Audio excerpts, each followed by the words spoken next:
இன்றைக்கி வந்து ஒரு சிம்பிளான லன்ச் மெனு எப்படி செய்யலான்னு பார்க்கலாம். ஒரு 20 to 25 மினிட்ஸ்லேயே வந்து பண்ணிடலாம். எல்லாத்தையும் ரெடி பண்ணி வச்சுருந்தா. இன்றைக்கி ஃபுல் டே காலையில் பிரேக்ஃபாஸ்ட்டு, மத்தியானம் லன்ச்சு, ஈவினிங் டின்னர் 3மே வந்து நான் தான் ப்ரிப்பேர் பண்ணேன். ரொம்பவே கஷ்டமாக தான் இருந்துச்சு. வேறு வழியில் நம்ம தான் ப்ரிப்பேர் பண்ணி ஆகணும்னு சொல்லிட்டு ப்ரிப்பேர் பண்ண ஸ்டார்ட் பண்ணியாச்சு. லன்ச் ப்ரிப்பேர் பண்ணும்போது ஓகே ஸ்கூல் வேறு ஓப்பன் ஆகிடுச்சு, எல்லாத்துக்கும் கொஞ்சம் யூஸ்ஃபுல்லாக இருக்கும்னு சொல்லிவிட்டு ஒன் பாட் ரெசிபி வந்து வீடியோவாக அப்லோட் பண்ணேன். இன்றைக்கி 2 பேர் சாப்பிட்ற மாதிரி வந்து லன்ச் வந்து ரெடி பண்ணுறேன்.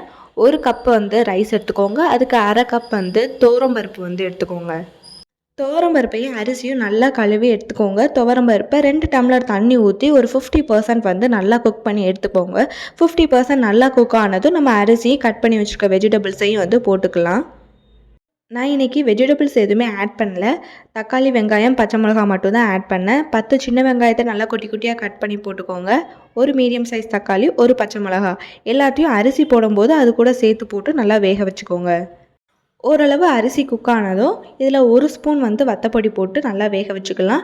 இதுக்கு காரமே வத்தப்பொடியும் அந்த ஒரு பச்சை மிளகாவும் தான். எக்ஸ்ட்ரா வேணும்னா நீங்கள் எக்ஸ்ட்ரா காரம் கூட ஆட் பண்ணிக்கலாம். பட் பருப்பு சாதம் வந்து காரம் இல்லாமல் மைல்டாக இருந்தால் தான் டேஸ்ட் நல்லாயிருக்கும்.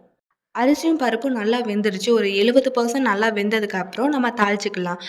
தேங்காய் எண்ணெய் யூஸ் பண்ணி தாளிக்கும் போது டேஸ்ட் வந்து நல்லாயிருக்கும். 2 கரண்டி தேங்காய் எண்ணெய் ஊற்றி கடுகு, உளுந்தம் பருப்பு, சீரகம் எல்லாம் போட்டு நல்லா பொரிஞ்சதும் நம்ம அதில் ஊற்றிக்கலாம். இப்போ தண்ணியெல்லாம் நல்லா ட்ரை ஆனதும் நம்ம பருப்பு சாதம் வந்து ரெடி ஆயிடுச்சு. இப்போ வந்து கேப்சிகம் ஃப்ரை எப்படி செய்யலான்னு பார்க்கலாம். ஒரு கரண்டி நல்லெண்ணெய் ஊற்றி கடுகு, உளுந்தம் பருப்பு போட்டுக்கலாம். கடுகு நல்லா பொரிஞ்சதும் நம்ம கட் பண்ணி வச்சுருக்க கேப்சிகம் போட்டு கொஞ்சோண்டு மஞ்சள் தூள், கொஞ்சோண்டு தண்ணி ஊற்றி நல்லா வேக வைங்க. கேப்சிகம் வந்து நல்லா குக் ஆகணும்.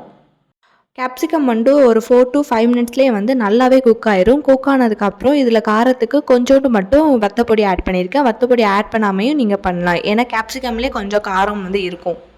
சூப்பரான லன்ச் மெனு வந்து ரெடி ஆயிடுச்சு. நீங்களும் ட்ரை பண்ணி பாருங்கள். Until then by from cooking time.